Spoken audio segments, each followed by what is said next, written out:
things we take for granted is the Raisin box. You know, there's lots of countries around the world that don't have Raisin boxes. They don't have them. They just don't exist. They might have never seen a Raisin box in their life. I collect Raisin boxes from all around the world, and it's a fascinating hobby because there's always different Raisin boxes you can find of different varieties. Many moons ago, I used to teach middle school. I thought I could work some interesting math lessons around the Raisin box, right?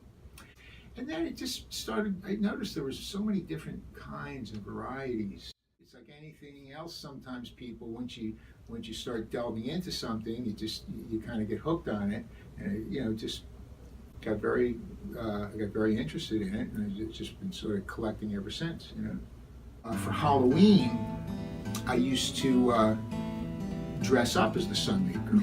This Halloween, I remember I was at this big party where they were giving prizes out for best costume. I remember I came in second place. I remember the winner, I think, was someone who was dressed up as one of those Mel Gibson movies, like Road Warrior, or one of those movies, and he did a pretty good costume, but I came in second place. I was actually on the 10 o'clock news where they actually did a thing on my Raisin box collection, so that was kind of neat.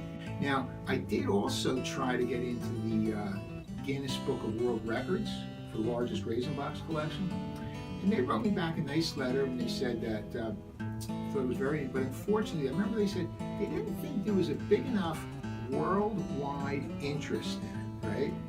But if you ever look through that book, they have all kinds of things in there that are very obscure, not big interesting. So that kind of disappointed me a little bit. But I never got onto that into that book though. Yeah. There's never an end to it. There's always more. You know what I mean? There's always more boxes to get. It's just an ongoing process. I don't have any set. You know, some people have some set goals. I mean, sometimes I have little mini goals, like I'd like to do this and that, but ultimately, it's just an ongoing process. You know, when they bury me, if I'm ever buried in a casket, I'd like to be buried with some of my favorite Raisin boxes. I think that would be nice. You know?